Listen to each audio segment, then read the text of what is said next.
សួស្តីបងប្អូនទាំងអស់គ្នាបាទថ្ងៃនេះមកថតបត្រាបន្តិចបាទហើយឥឡូវវាផ្ការីកច្រើនហើយមេឃខ្លះហ្នឹងក៏វាអឺមានជាក្តឹបប៉ុន្តែមិនទាន់មានច្រើនទេបាទមានក្តឹបតិចតួចមែនតើប៉ុន្តែវាចាប់ផ្ដើមរីកផ្កាហើយបាទអញ្ចឹងយើងក៏ចាប់ផ្ដើមថែទាំពាក់ព័ន្ធមួយរឿងសត្វល្អិតបណ្ដាទៅ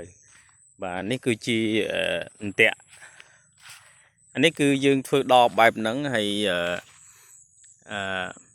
យើងញាត់ជាមួយនឹងម្រះព្រៅយើងញីវាឲ្យទុទៅបាទយើងញាត់ទៅបាទខ្ញុំទើបតែដាក់មិញទេបាទទើបតែដាក់មិញទេឃើញចូលមួយហើយ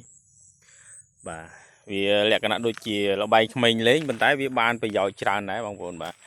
មួយកដុងរាប់រយក្បាលមកខ្ញុំដាក់4កដុងពីម្សិលបានច្រើនដែរបាទបន្ទាប់ទៅយប់ក៏យើងដាក់អំពូលចោលខ្លះលេងបាទសត្វល្អិតធ្លាក់អាណាដែលអត់ប្រយោជន៍ហ្នឹងវាធ្លាក់មកងាប់មួយចំនួនទៅបាទ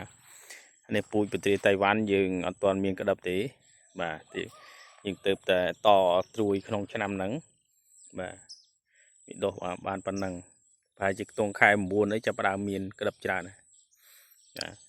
អានេះវា3រសជាតិការរីកច្រើនហើយបាទមានក្តឹបខ្លះហើយអានេះបត្រាប៉មបាទទ្រាប៉មនេះលូតលឿនណាបាទលូតលឿនបាទនេះទើបតែដាក់មកទើបតែដាក់មិញទេបាទមកព្រាតហើយស្រាំងកាបងប្អូនបាទចាប់ផ្ដើមមកហើយយើងធ្វើជាលក្ខណៈធម្មជាតិខ្លះយើងបាញ់ថ្នាំខ្លះពេលដែលយើងនៅតូចយើងអាចបាញ់បានប៉ុន្តែគាត់ថាបាញ់ទៅពពួកស្រាំងកាមនេះគឺពិបាកនឹងត្រូវវាបងប្អូនបាទប៉ុន្តែយើងធ្វើធ្នាក់អញ្ចេះយើងជួយបានច្រើនដាក់ម្ដងរាប់រយមកកដុងអញ្ចឹងណាបាទគេមានទឹកថ្នាំវាដែរគេលក់តាមអនឡាញមានប៉ុន្តែខ្ញុំអត់បានទិញមកទេអានេះយើងដោយសារតែវាម្រះព្រៅក៏វាចូលចិត្តដែរអញ្ចឹងយើងគ្រាន់តែញីម្រះព្រៅចូលទៅហើយធ្វើកដុងបែបហ្នឹងទៅចូលទៅចេញមកវិញអត់រួចទេបងប្អូនវាមិនថាចេញអត់រួចទេប៉ុន្តែវារួចដូចរោបឡោះចេញអត់ឃើញអញ្ចឹងណាបាទជួយកាត់បន្ថយបានច្រើនដែរបាទយើងដាក់ឲ្យច្រើននៅក្នុងចការយើងទៅតាមពិតទៅបើសិនជាវាមានផ្លែមានអីហើយយើងមិនគួរយកមកដាក់នៅក្នុងហ្នឹងទេបងប្អូនបាទយើងគួរតែដាក់នៅឆ្ងាយពី